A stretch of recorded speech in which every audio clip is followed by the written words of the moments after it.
Shalom, puji Tuhan, haleluya.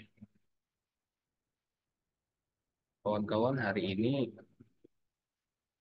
kita akan belajar tentang pentingnya apologetika Kristen. Pentingnya apologetika Kristen. Pada akhirnya memang kita harus menghadapi berbagai pertanyaan tentang iman kita. Kenapa penting apologetika Kristen? Yang pertama adalah karena teks Alkitab yang memerlukan penjelasan. Teks Alkitab yang memerlukan penjelasan. Memang ada banyak ayat di Alkitab yang ketika kita membacanya, kita langsung mengerti. Ada banyak teks Alkitab yang sekali baca, kita pahami.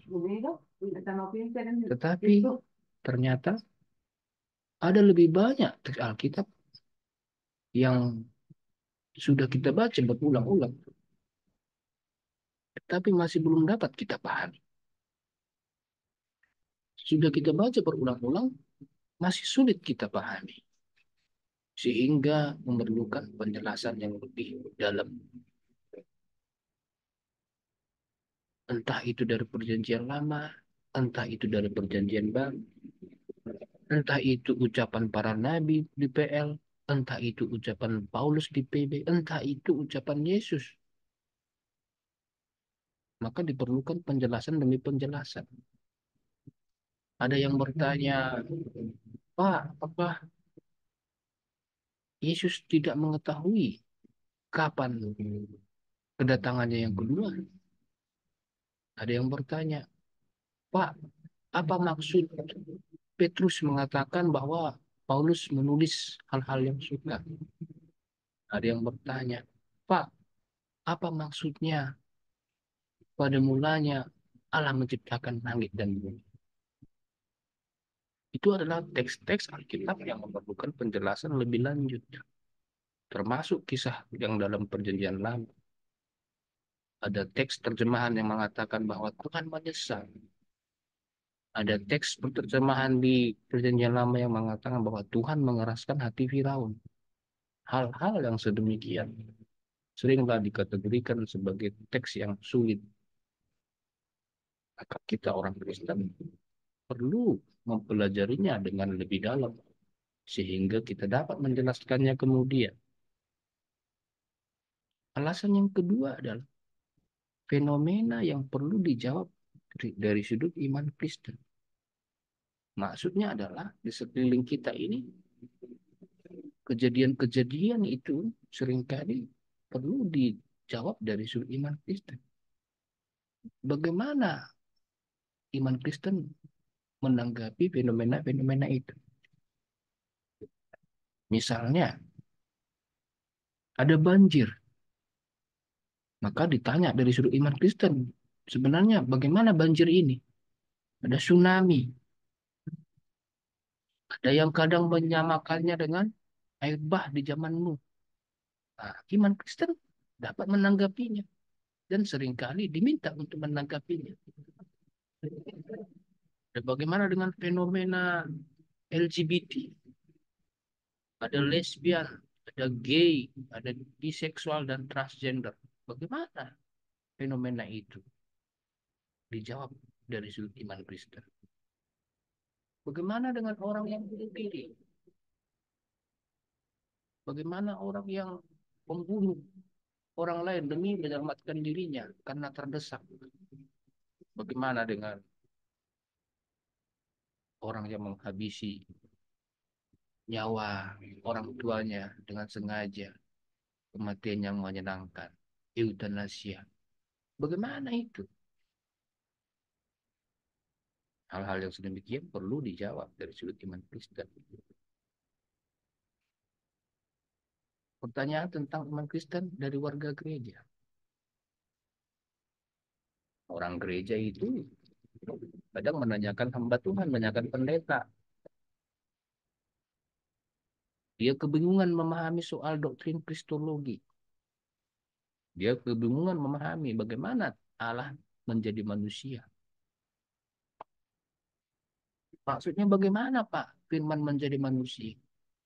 Belum lagi ketika Tuhan menggunakan istilah-istilah dari bahasa lain, semacam inkarnasi dari bahasa Latin.